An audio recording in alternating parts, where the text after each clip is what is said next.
80 лет назад в самом центре Европы судили нацистских преступников. Тогда, после самой смертоносной войны в истории, человечество решило – никогда больше. На Нюрнбергском процессе судили тех, кто развязал катастрофу мировой войны. Судили не только за лагеря смерти и массовые убийства, а в первую очередь за сам факт агрессии.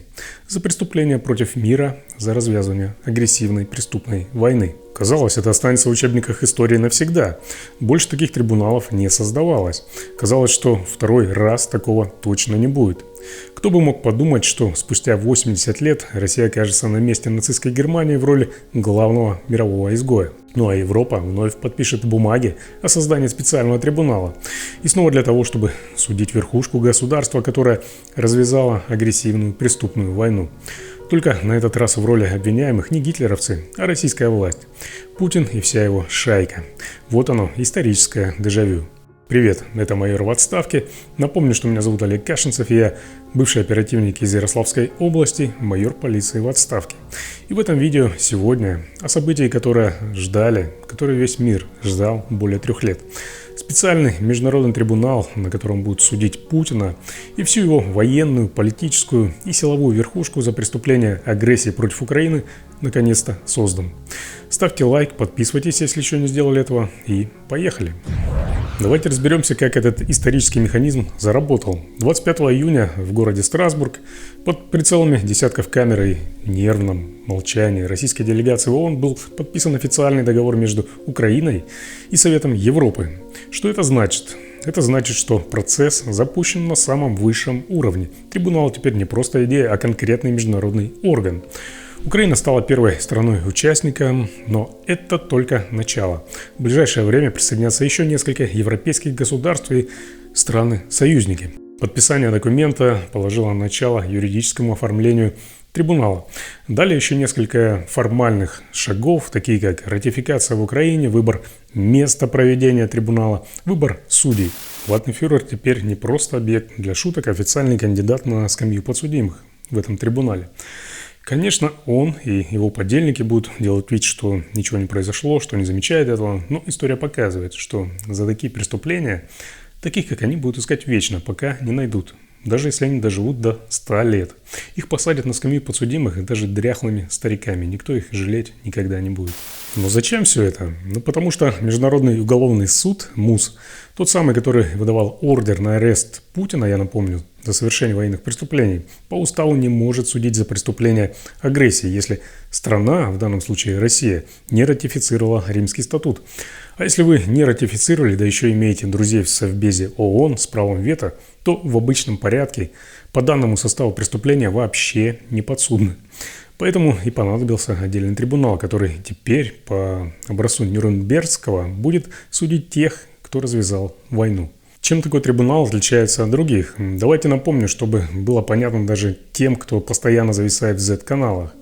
В 1945 году союзники создали Нюрнбергский трибунал, чтобы судить гитлеровских лидеров за развязывание войны, а не только за военные преступления и Холокост. Именно сам факт агрессии. Тогда это назвали величайшим международным преступлением. С тех пор тишина. Да, были громкие трибуналы. По Югославии, например, судили Милошевича и других за этнические чистки, массовые убийства, военные преступления на Балканах. Но это был уже суд над последствиями войны, а не над ее запуском. По Руанде, например, судили организаторов и исполнителей геноцида Тутси. Жесточайшие зверства, сотни тысяч погибших, весь мир был в ужасе. Но судили, опять же, не за агрессию, а за сам геноцид. Все, что происходило после 1945 года, это суды над теми, кто резал, сжигал, грабил и расстреливал. Но не над теми, кто вообще развязал войну, не над теми, кто запустил политический и военный процесс, который привел к нападению на другую страну. Международное право десятилетиями закрывало глаза на источник зла, но теперь нет. Теперь это принципиально другой процесс.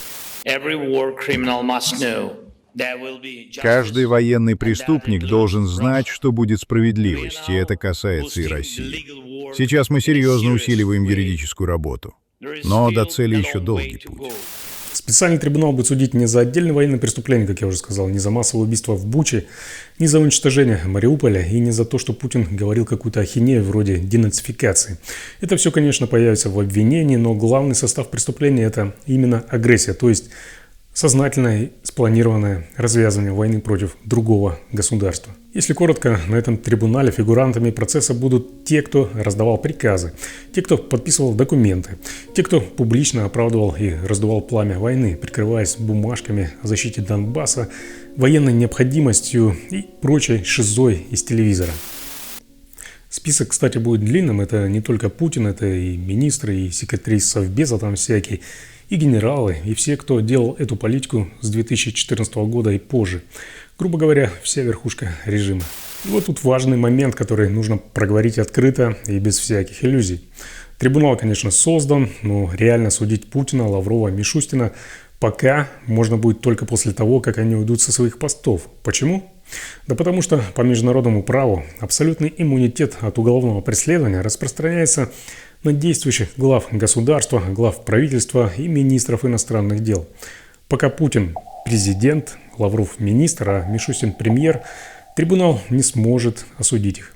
Это тот самый дипломатический щит, который держится ровно столько, сколько они удерживают власть и признаются легитимными, в кавычках, лидерами внешним миром.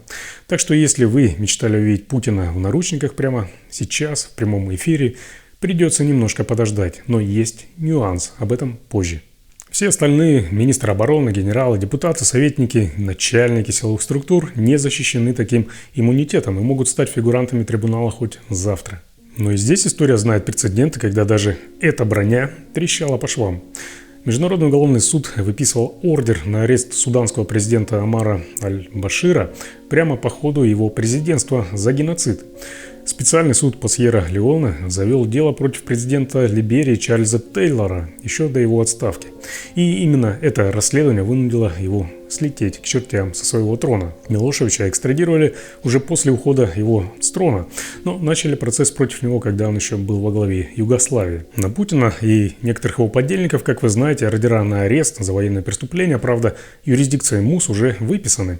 В общем, я хочу сказать, что иммунитет, он не вечен. Иммунитет – это не вечный пропуск, а скорее абонемент в фитнес-клуб, который рано или поздно заканчивается. Только здесь абонемент на отсрочку трибунала. Уже сейчас на уровне Совета Европы ООН обсуждает варианты, как изменить правила игры так, чтобы в особо тяжких случаях при агрессии и массовых военных преступлениях иммунитет глав государств можно было отменять решением трибунала или специальной международной резолюцией.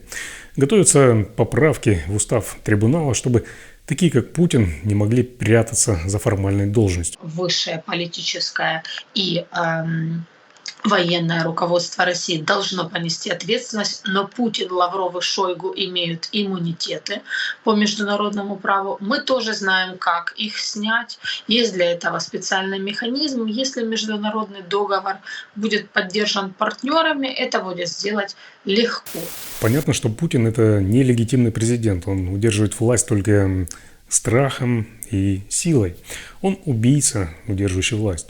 Но на международном уровне, к сожалению, его продолжают признавать главой государства формально, по дипломатическим протоколам. Но все равно сейчас в Кремле, я думаю, нервозная обстановка, а кое-где, наверное, даже там в некоторых углах попахивает испачканными штанами. Каждый из приближенных понимает, что как только этот клан рухнет, за ним тут же придут. Ситуация меняется. Военной агрессии нет сроков давности. Прячься хоть в Дубае или там в Аргентине, ты уже в международной базе. Ордер действует, и однажды за тобой обязательно придут. Как будет работать этот трибунал? Ну, в отличие от обычного суда, тут все куда жестче. Это специальная группа прокуроров, куда войдут представители разных стран. Независимый судейский состав максимально прозрачен, чтобы не было вариантов, как говорится, отмазаться. Расследование с доступом к секретным данным, международным каналам, спецслужбам, спутникам и всему, что только можно, короче. Все по правилам международного права. Обвиняемых вызывают, обеспечивают защиту, но если обвиняемый скрывается, можно судить его заочно, ну а потом исполнить наказание при первом же пересечении границы или смене власти в стране. Ордеры на арест международные. Это значит, что в любой момент, когда кто-то из обвиняемых окажется за пределами России, его обязаны будут задержать по требованию трибунала. В общем, теперь каждый, кто до сих пор работает на этот режим, должен задуматься. Теперь вы потенциальные уголовники. Сроков давности нет. Прятаться будете всю свою жизнь, а власть в России все равно рано или поздно сменится. И за вами тогда придут. Не верите? Спросите у Милошевича. Тот тоже думал, что пронесет, а в итоге кончил в камере Гааги. И важный момент. Трибунал создается не для политических заявлений, а для того, чтобы реально установить, изолировать и наказать всех тех, кто развязал эту войну. Дорога в Европу, Америку, Азию будет закрыта. Бежать можно будет разве что в Северную Корею или Иран, если там не сочтут за честь, конечно, выдать вас за парочку снятых санкций или за вагон риса. Собственно, для элиты и для простых граждан этот трибунал – это сигнал. Для тех, кто еще в системе, есть шанс выскочить. Для силовиков, министров, судей, пропагандистов – шанс перестать быть пешками и начать защищать не Путина, а, собственно, будущее. Сигнал к началу сотрудничества с международными инстанциями. Это, кстати, еще один урок из Нюрнберга. Тогда многие думали, что смогут спрятаться, затеряться, отсидеться где-нибудь там и так далее. Не получилось ни у кого. Да, единицы успели сбежать там в Южную Америку, но большинство все равно были найдены. Их судили поименно, по делам. Так будет и сейчас. Как я уже неоднократно говорил, Путин не вечен. И его система тоже, она не вечна. С уходом режима запускается обратный отсчет. Вся верхушка оказывается под реальной угрозой международного розыска и ареста. И ни у кого, даже у будущих фигурантов, нет иллюзий, что можно все как-то замять, купить судью там или все развалится. Нет, здесь такое не работает. Откупиться ни у кого не получится, избежать трибунала или как-то закрыть его тоже. Значит, по моему мнению, в Кремле попытаются прибегнуть к тем мерам, которые они уже давно используют в Европе. Это шантаж, запугивание и прочее. Возможно, что они попытаются провести какие-то акции устрашения в отношении тех людей, которые имеют какое-то отношение к этому судебному процессу. Сейчас история поворачивается так, что у России впервые с 1945 года есть шанс избавиться от своего фюрера не только политически, но и юридически. Если кто-то еще сомневается, вспомните, сколько раз в истории режимы падали вдруг, невзначай. Международное право не прощает и не забывает. И не закрывает дела за отсутствием состава. Судить будут всех, кто был причастен.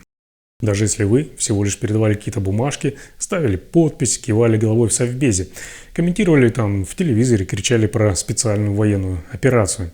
Есть шанс сейчас уйти, покаяться, дать показания. Вы можете стать свидетелями обвинения. Или же можете сесть на пожизненное. Потом будет поздно. Выбирайте, на какой стороне истории будете вы.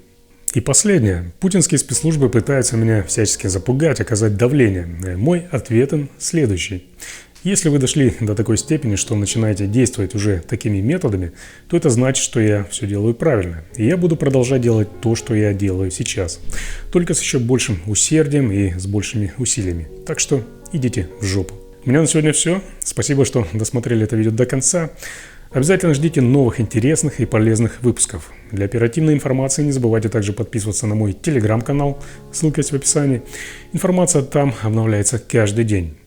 Если у вас есть важная информация о коррупции руководства силовых органов или о готовящихся репрессиях в отношении кого-либо, можете сообщить ее мне. Как это сделать безопасно, вы можете узнать в моем телеграм-канале. Ну и как всегда, ставьте лайки, делитесь этим видео и подписывайтесь на этот канал. Здесь вас никто не обманет.